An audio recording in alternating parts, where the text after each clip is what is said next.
So, I think what was really special was just really feeling the back end and just the whole defense come alive to get together yesterday. Forcing 5 turnovers, that's hard to do no matter how they come. So, I think it builds a lot of confidence in the guys, on that defense. And then just playing complimentary ball too. I felt like the offense really stepped up yesterday. Made some big plays, took some risks, and it paid off. So as long as we can keep that going, let's keep winning. In basketball, they talk about like 3-pointers being contagious, right, or something like that. Like when you have like 5 turnovers in a row, like does it feel contagious? Like all right, like we just gonna go and take the ball away again? Yeah, I think once you kind of get a couple, I think that's when you feel like, oh wow, like we got them. Like they're rattled. Now they're trying to force stuff, trying to find a way to make a big play. Once you get a couple rolling, one after the other, I think that's when you got it. Kool-Aid has made a lot of leaps for this team from last year to this year. For him to not only get his first career interception, but to come up with a second one too and play so big for y'all. I mean, how happy were you for him? Yeah, no, that's just who he is.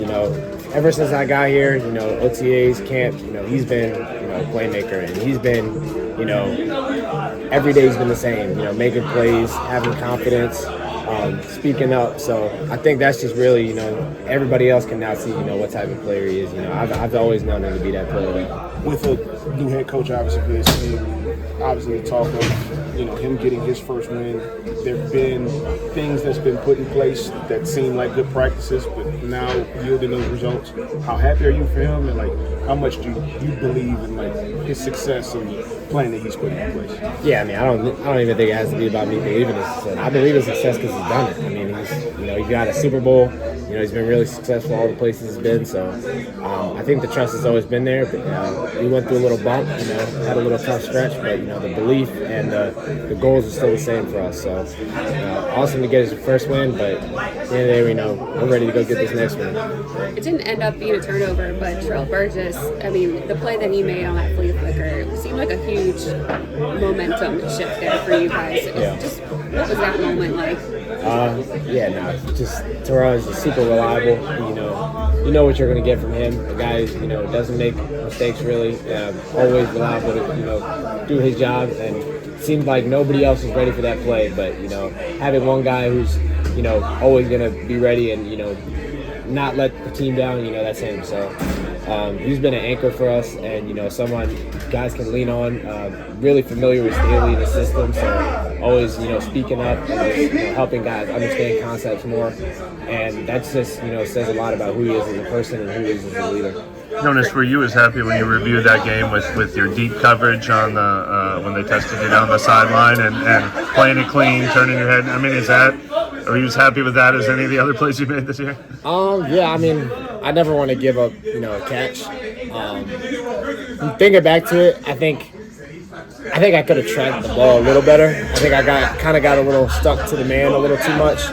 I knew the ball was coming to him by the way he was looking up and running. So, I knew I had to get my eyes around and, play the man. But, I love picks. So, I think looking back at him, like, that's another one I think I could have got. There was a couple of that game that I think I could have got. I don't know if it's as true of a safety as a corner, but I mean, now that you've been playing an elevated role, I mean, have you noticed teams testing you and trying to make sure that you show you can stand up to it? And a little bit. I think being a safety, you kind of always have to be ready to get tested since you're the last line. If a team wants a big play, it's going to be on a safety generally.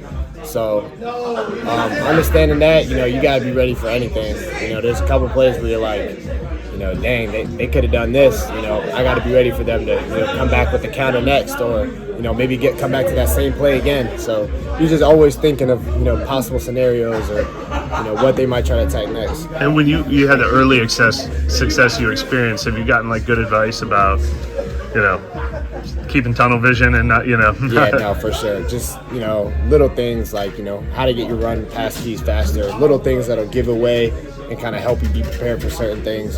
Justin's done a good job with that, but really all the guys in the safety room, Jordan, TB, Ugo, they've all done a good job just helping me out. Whether they're, playing or have a big role or whether or not, they're all super smart guys who've had success in their career. So that's one, great advantage I've had of being in this room.